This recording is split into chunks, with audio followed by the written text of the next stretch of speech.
এরপরে নেতৃত্ব শুরু হয় জোরজার মুল্লুক তার। এরপর নেতৃত্ব শুরু হয় জোরজার মুল্লুক তার। সুম্মা কানা রতুবান ও ফাসাদান ও জাবরিয়াতান ফিল আরজ। তারপর নেতৃত্ব শুরু হবে যে কোনো মূল্যে, সীমা লঙ্ঘন করে, প্রয়োজনে হত্যা করে, পিটিয়ে, সমাজে বিপর্যয় সৃষ্টি করে তাকে নেতা হতেই হবে যে কোনো মূল্যে। এইভাবে যখন মানুষ নেতা হবে তখন কয়েকটা বিপদ নেমে আসবে মানুষের উপরে। এক, ইস্তাহিলুনাল হারিরা, এরা রেশমি কাপড়কে বৈধ মনে করবে। দুই, আল খামরা, এরা মদকে হালাল মনে করবে। তিন, অল ফরুজা, এরা জেনাকে হালাল মনে করবে। চার, ইরজাকুনা, দৈনন্দিন ধনী হয়ে যাবে। ওয়া ইনসারুনা আলাইহিম, ধনী হতে কোনো সমস্যা হবে না, ব্যাংকের টাকা তাদের। কোটি কোটি টাকা লোন নিয়ে বাড়ি গাড়ি করবে, ব্যবসা শুরু করবে, কয়দিন পরে দেখা যাবে যে তাকে লোন পরিশোধ করা লাগছে না। সমাজ তাদের সাথে, ব্যাংক তাদের সাথে, নেতা তাদের সাথে। চারটে হবে এদের অবস্থা। জোর করে যখন মানুষ নেতা হবে তখন এক, ওরা রেশমি কাপড়কে হালাল মনে করবে।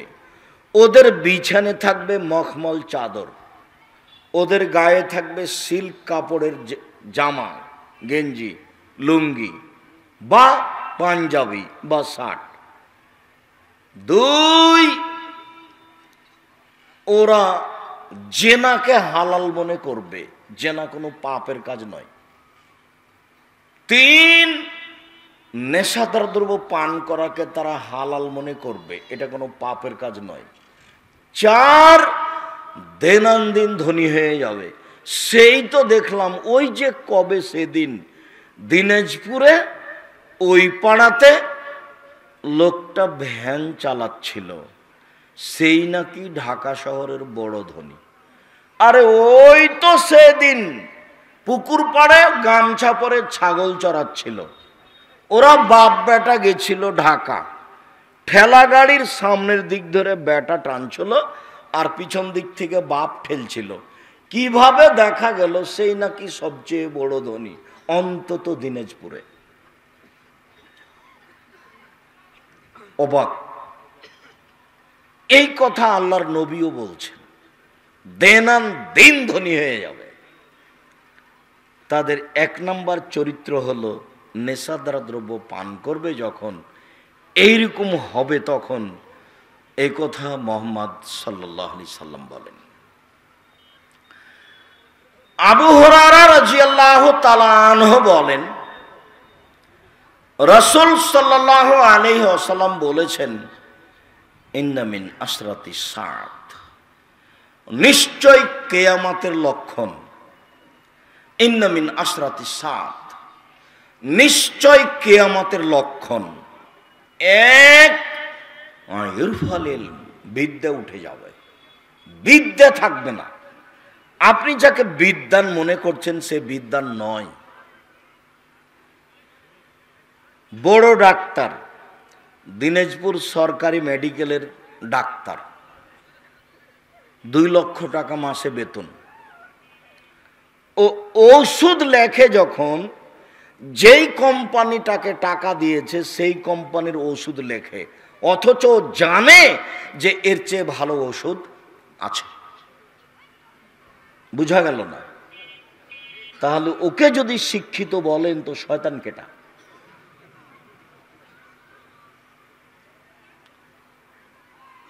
$2 লক্ষ টাকা মাসে বেতন পাই, ও ফি নেয় 1500-2000 টাকা। এটা কিসের? এটা কেন নিচ্ছে? ও তো বেতন পায়। অপ্রয়োজনীয় ভাবে 4, 5টা 7টা পরীক্ষা দিল কেন? ও তো নিজে কিছু বুঝলো না। আবার ওর সহযোগিতার জন্য যত রেখেছে সব বেটি ছেলে, মহিলা মানুষ। কথা বুঝাতে পারিনি। সব জায়গাতে যেখানে নিয়ে যাবেন, এ শিক্ষিত মানুষ নয়। আরে হেডমাস্টার ছাত্রর কাছ থেকে টাকা নিয়ে 3000 টাকা ফর্ম ফিল আপের জন্য নিয়েছে, তো 1000 টাকা রেখে দিয়েছে ডয়ারে, আর 2000 টাকা নিয়ে মাছ কিনে নিয়ে বাড়ি চলে গেছে। তো এই যে হেডমাস্টার, কেমনে শিক্ষিত মানুষ? কে বললো এ শিক্ষিত মানুষ? আর ও যে শিক্ষিত, ও যে প্রিন্সিপাল, দাড়ি চাঁচা আছে, হাতে সিগারেট আছে, প্যান্টটা টাকানোর নিচে আছে, গলায় টাই আছে, এইভাবে চলছে, তো কেমনেও শিক্ষিত মানুষ? কিভাবে শিক্ষিত হলো? আর এইখানে তো আপনাকে আমি নকল করে দেখিয়েছি, কতদিন বলেছি যে আপনার ছেলে তো বড় শিক্ষিত, আপনি তো মনে করছেন লন্ডন থেকে পড়ে এসেছে, ঢাকায় থাকে, তো সেদিন ঈদের আগের দিন বাপের বাড়ি বেড়াতে এসেছে।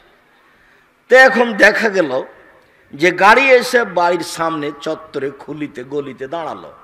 দাঁড়াতেই ছেলে যখন গাড়ি থেকে নামলো, দেখা গেল ছেলের প্যান্টটা টাকনোর নিচে আছে, ছেলের গায়ে কোট আছে, গলায় টাই আছে, দাড়ি চাঁচা আছে, হাতে সিগারেট আছে। এই অবস্থায় ছেলে গাড়ি থেকে নামলো। একটু পরে বৌমা গাড়ি থেকে নামলো, গায়ে হালকা হালকা কাপড় আছে। কিছুক্ষণ পরে নাতনি গাড়ি থেকে নামলো, দেখা গেল গায়ে কাপড় নেই। দেখা গেল গাড়ির পিছন দিকে কুকুর আছে। গাড়ির পিছন দিকে কি আছে? কুকুর আছে। আপনার টাকাটা এবার লস না লাভ? এখন তো শুধু লস বলে রাখলেন, যেদিন টাকার জবাব দিতে হবে সেদিন আরো ভালোভাবে বুঝবেন, দিতে হবেই। মানুষের আয়ও বুঝাইতে হবে বিচারের মাঠে, ব্যয়ও বুঝাতে হবে। অতএব বিদ্যা উঠে যাবে, এ কথাই ঠিক। 20 বছর আগে এই গ্রামে যত শিক্ষিত ছিল, আজকে তার চেয়ে অনেক বেশি। আল্লাহর নবী বলেছেন বিদ্যা উঠে যাবে, মূর্খতা বেড়ে যাবে। 20 বছর পূর্বে এই গ্রামে যত শিক্ষিত ছিল, আজকে তার চেয়ে বেশি হয়ে গেছে। তাহলে আল্লাহর নবী কি মিথ্যা কথা বলেছেন? নাউজুবিল্লাহ মিন জালিক, নাউজুবিল্লাহ মিন জালিক। আল্লাহর নবী তো মিথ্যা কথা বলেননি। তো বিদ্যা যে বেড়ে গেল, তাহলে কথাটা ঠিক হলো কিভাবে? আপনি এটা আর একটু বুঝান তো আব্দুর রাজ্জাক সাহেব, আমরা বুঝতে পারলাম না। ঠিক আছে, এই গ্রামের যত দাড়ি চাঁচা ছোট করা লোক আছে, সবকে এদিকে করে দেন। একদিকে যে বাড়িতে পর্দা নাই সেদিকে তাদেরকে এদিকে করে দেন। যারা বিড়ি তামাক জর্দা সিগারেট খায় তাদের এদিকে করে দেন। যারা মানুষের জমি দখল করে খায়, দাঙ্গাবাজি করে, অপমান করে মানুষকে, তাদেরকে এদিকে করে দেন। দিয়ে রাখেন, দেখেন তো এই গ্রামের এখানে কয়টা লোক আছে? বুঝা গেল না? তাহলে এবার বুঝা যাবে যে বিদ্যা বেড়ে গেছে না কমে গেছে। আপনি বিদ্বান বলছেন কাকে? সেটাও তো বুঝতে হবে যে আল্লাহ রাসূলের কাছে এটা চলবে কিনা, এই কথাটা চলবে কিনা। আমার মনে বড় সাধ, এই দেশের মাটিতে জামিয়া সালাফের মাধ্যমে ছেলে মেয়েদের বাংলা, ইংরেজি, আরবি উন্নত মানের শিক্ষা দিয়ে জাতির অন্যায়ের বিরুদ্ধে লড়বো, মুখে কলমে মিডিয়ায় লড়বো ইনশাল্লাহ। সেটাই উত্তরবঙ্গের জন্য জামিয়া সালাফিয়া তেঘরা, বিরল, দিনাজপুর, এটা উত্তরবঙ্গের জন্য। রংপুর, দিনাজপুর, লালমনিরহাট, টেনফামারী, কুড়িগ্রাম, পঞ্চগড়, ঠাকুরগাঁ এসব ডিস্ট্রিক্টের জন্য জামিয়া সালাফিয়া তেঘরা, বিরল, দিনাজপুর। এটা আপনার সম্পদ। আপনার উচিত প্রথমে মুখে বলা, আল্লাহ তুমি জামিয়া সালাফিয়া কবুল করো, এটা আপনার প্রথম বাক্য। তারপর জাতির অন্যায়ের বিরুদ্ধে লড়ার জন্য ছেলে মেয়ে এইখানে পাঠাতে হবে, এটা হিসাব রাখতে হবে। যে কোনো মূল্যে উন্নত মানের শিক্ষা বাংলা, ইংরেজি, আরবি দিয়েই জাতির অন্যায়ের বিরুদ্ধে লড়বো, মুখে কলমে মিডিয়াই। সেই দিন বুঝবো আমিও শিক্ষিত মানুষ, আমার ছেলেও শিক্ষিত মানুষ। এর ফলে বিদ্যা উঠে যাবে, ওয়াকসরাল জাহাল, মূর্খতা বেড়ে যাবে। এবার নেন রাসূলের মুখের ভাষা, মূর্খতা কি হবে? বেড়ে যাবে। 1 থেকে নিয়ে 10 পর্যন্ত আপনি বাংলা বইগুলো দেখেন, একটা ঘটনাও সত্য নয়, সবই মিথ্যে। আর একটা মুসলমানের নাম নাই, সব হিন্দু কামার কুমার দিয়ে কে কি রাঙ্গা ভাঙ্গা ভুতু দিয়ে বই লিখেছে। লেখকও জানে না যে আমি কি লিখছি। লেখক যে কে ওও বুঝে না আমি লেখক। বেগম রোকেয়া পর্দার নিন্দা করতে গিয়ে একটা নকল করছে, বসে বসে নকল করছে, যে পর্দা দেখাচ্ছে কি দিনাজপুরের কিছু মহিলা হজ করতে যাবে, তো দিনাজপুর ট্রেন স্টেশনে গেছে, তো পর্দা করে থাকার জন্য ওদের উপরে ওরা কি দিয়ে দিয়েছে, কাপড় দিয়ে ওদেরকে ঢেকে দিয়েছে। তখন ওই স্টেশন মাস্টার ওখান থেকে গেছে, কি ব্যাপার, কিসের বস্তা এগুলো, লাথি দিয়ে দিয়ে দেখছে যে বস্তা কিসের। তখন সে একটু মহিলা মানুষ মনে হচ্ছে যে ওরা পর্দা করে। তো বেগম রোকেয়া এই পর্দাটাকে দেখাইছে, এইটা মানে কি কত যে খারাপ করে দেখাইছে, যার জন্য রংপুরেরই আর একজন মহিলা লিখেছে, কেন হব অবরোধবাসিনী। বইয়ের নাম কি, কেন হব অবরোধবাসিনী। বেগম রোকেয়া যখন বলেছে অবরোধবাসিনী, মহিলারা হচ্ছে অবরোধবাসিনী, ওদের দুনিয়াতে কিছু নাই, ওদেরকে ঢেকে দেওয়া হয়েছে। একটা লোক এসে একটা মহিলাকে বলছে, তোমার স্বামীর নাম কি? তখন ওর স্বামীর নাম আফতাব, আফতাব মানে সূর্য। তো তখন স্বামীর নাম না বলে দেখাচ্ছে আকাশে, ও মুখে কথা বলবে না, যে পর্দা করে। যে আপনি দেখেন নিন্দা করতে করতে করতে মহিলারা যে মানুষ, পর্দা করে যারা, ওদেরকে আর মানুষ হিসাবে রাখেননি, এত নিন্দা করেছেন বেহিসাব। অথচ বঙ্কিমচন্দ্রের মা, রবি ঠাকুরের মা নদীতে গোসল করতে গেলে ওদেরকে পালকিতে নিয়ে যাওয়া হতো, দিয়ে নদীতে এইভাবে ডুবিয়ে নিয়ে আসা হতো। রাস্তাঘাটে কেউ তাদের মাকে দেখতে পেত না, তারা হিন্দু। কথা বুঝাতে পারিনি মনে হয়। রবীন্দ্রনাথ ঠাকুরের বাড়ির কোনো মহিলা যদি ছাদের উপরে গেছে, তো বঙ্কিমচন্দ্রের পরিবারের লোকেরা বলেছে, ছি ছি ছি ছি ছি, রবীন্দ্রনাথ ঠাকুরের পরিবারের লোক মহিলাগুলো খারাপ হয়ে গেছে। তো ওদের ধর্মের কোনো দাম আছে? তারপরে এইসব কথা, মহিলারাও তারা হিসাব করে চলতো। সেই যুগে এইভাবে কথা লেখা হয়েছে। সম্মানিত দিনী ভাই বোন, যেটা বলছিলাম, বিদ্যা উঠে যাবে, মূর্খতা বেড়ে যাবে, ওয়াকসরা সালমুল খামরে, মদ পান বেশি হয়ে যাবে, এটা হলো মূল কথা। এই হাদিসে 3 নম্বরে এসেছে কি, মদ পান বেশি হয়ে যাবে। বিড়ি তামাক জর্দা সিগারেট গুল নেশাদার দ্রব্য ছাড়া চলে না। দোকানে কি নাকি চলে না বিড়ি সিগারেট ছাড়া, দোকান নাকি চলে না বিড়ি সিগারেট ছাড়া। এই ছেলে তুমি তোবা করো, মুরব্বী আপনাকে বলছি, তোবা করেন, আর জীবনে কোনোদিন ওই জর্দা গুল মুখে দিবেন না।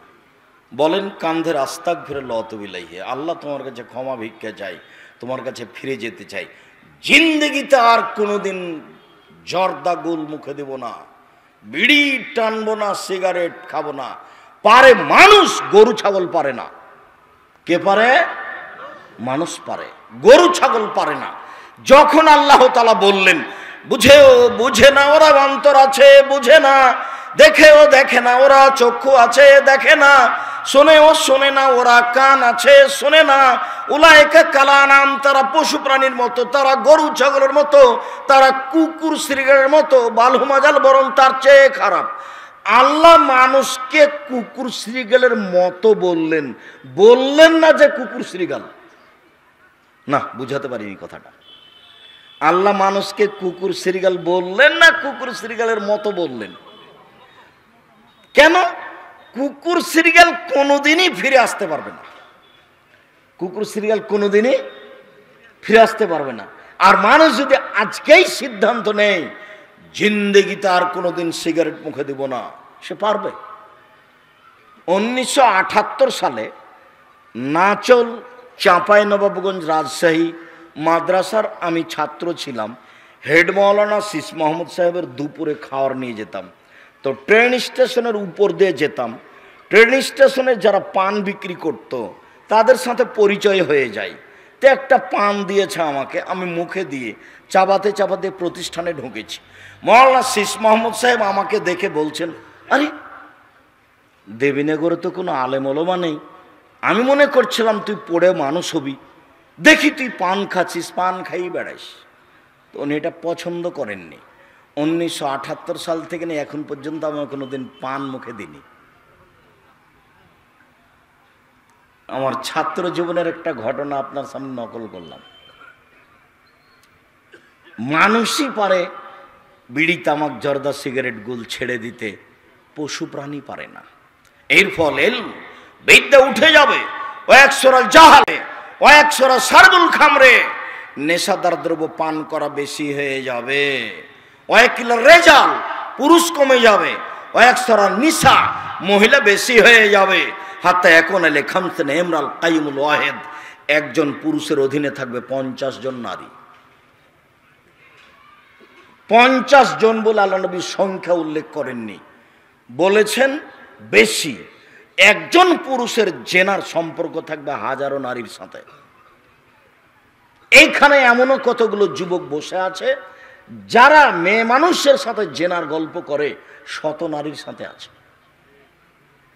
ওই বোকা মহিলাও বুঝে না যে আরো শত নারীর সাথে জেনার গল্প হচ্ছে, আর এই বোকা ছেলেও বুঝে না যে ওই মহিলারও শত পুরুষের সাথে কি হচ্ছে, জেনার গল্প হচ্ছে। সবাই পতিতালয়ের মানুষ, থাকছে খাচ্ছে দিব্যি দেখছেন মানুষ। ও যখন ঘরে কেউ নাই তখন ও হয়ে গেছে গরু ছাগল পশু প্রাণী, হাতে আছে বড় মোবাইল। রাসূল সাল্লাল্লাহু আলাইহি ওয়াসাল্লাম বলছেন, আমার জীবনে বড় ভয় আমার উম্মত গোপন পাপে লিপ্ত হবে, এটাই আমার ভয়। পৃথিবীর মানুষ শুনে রেখো, আমার উম্মতের উপর আমার জীবনে বড় ভয়, আমার উম্মত গোপন পাপে লিপ্ত হবে, এটাই আমার ভয়। কেউ নাই ঘরে, জেনা চলছে। কেউ নাই গোসলখানায়, জেনা চলছে। যুবক আছে দিনাজপুরে, যুবতী আছে লন্ডনে, জেনা চলছে। আমার জীবনে বড় ভয় আমার উম্মত গোপন পাপে লিপ্ত হবে, এটাই আমার ভয়। আমার জীবনে বড় ভয় আমার উম্মতের উপরে আমার উম্মত গোপন পাপে লিপ্ত হবে, এটাই আমার ভয়।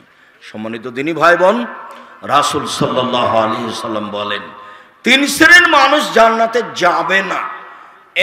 এক, আর রাজরাতু মিনান নিসায়ে, পুরুষের বেশধারী নারী, যারা পুরুষের জুতা স্যান্ডেল পরে, যারা পুরুষের শার্ট প্যান্ট পরে, যারা পুরুষের পোশাক পরে, এসব মহিলা জান্নাতে যাবে না। 2, দায়ুস আল্লাযী ইউকিরু ফি আল খাবাসা, যে তার বাড়িতে বেহায়াইর সুযোগ দিয়েছে।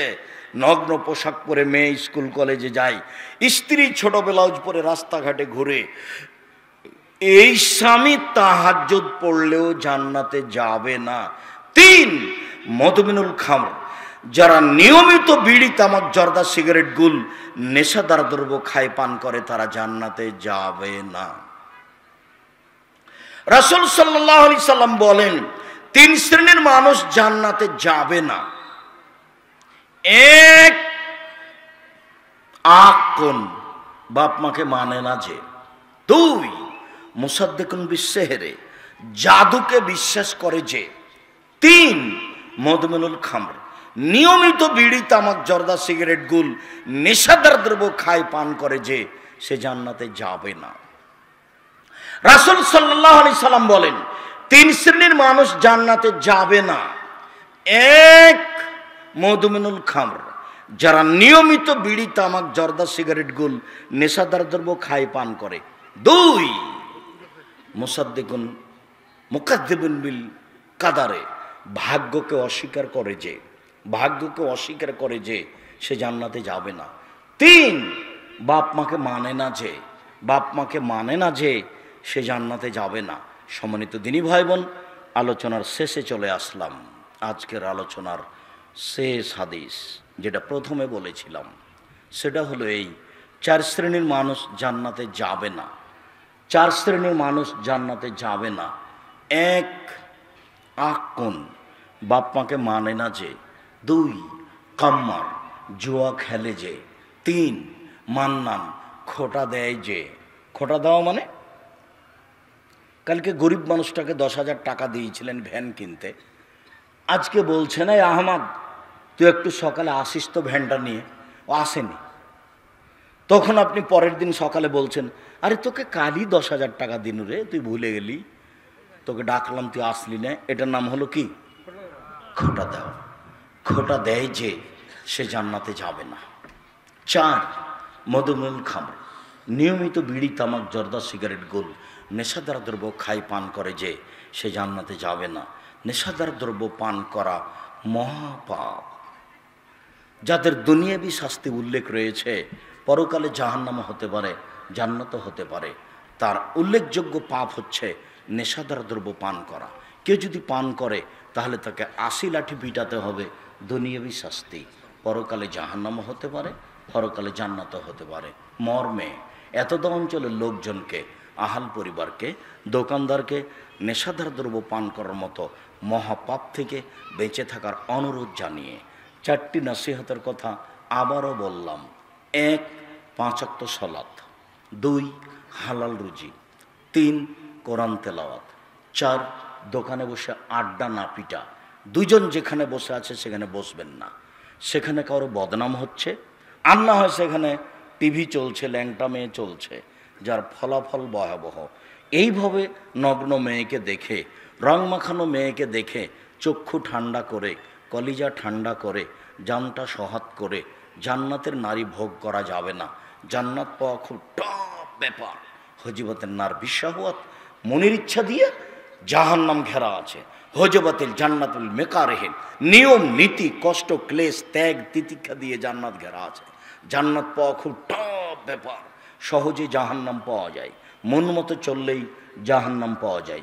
মন মতো চলে কে? দোকানে আড্ডা পিটে যে। মন মতো চলে কে? সুদ ঘুষ খায় যে। মন মতো চলে কে? দাড়ি চাঁচে যে। মন মতো চলে কে? টাকনো নিচে প্যান্ট পরে যে। মন মতো চলে কে? নগ্ন পোশাকে চলে যে। মন মতো চলে কে? দাঙ্গাবাজি হইচই করে মানুষকে অপমান করে যে, জমি দখল করে যে। মন মতো চলে সে, মন মতো চলে যে জাহান্নামে যাবে সে। এই কথা মুহাম্মদ সাল্লাল্লাহু আলাইহি সাল্লাম বলেন। মর্মে উপস্থিত বৈঠকের সকল দিনই ভাই বোনকে রাসূলের পদ্ধতি অনুযায়ী চলার অনুরোধ জানিয়ে, নেশাদার দ্রব্য থেকে বেঁচে থাকার জোরালোভাবে আন্তরিক অনুরোধ জানিয়ে আজকের মতো কথা এখানেই শেষ করলাম। সুবহানাকাল্লাহুম্মা ওয়া বিহামদিকা আশহাদু আল্লা ইলাহা ইল্লা আনতা আস্তাগফিরুকা ওয়া আতুবু ইলাইক। আসসালামু আলাইকুম ওয়া রাহমাতুল্লাহ। ও জিজ্ঞাসা আছে? আচ্ছা, কয়েকটা জিজ্ঞাসা। নেশাদার দ্রব্যগুলি উল্লেখ করলে খুশি হব। এই যে বাজারে যেগুলো উল্লেখযোগ্য নেশাদার দ্রব্য, মদ, ইয়াবা হোক, ফেন্সিডিল হোক, আপনার ওই হিরোইন, গাঁজা হোক, যত নতুন যত বের হয়েছে সবই বিড়ি, তামাক, জর্দা, সিগারেট সেগুলোর অন্তর্ভুক্ত। যারা বলছে নয় তারা ভুল বলেছে। পেপসি, ঠান্ডা, কোকাকোলা, আরসি এগুলো সব নেশাদার দ্রব্য।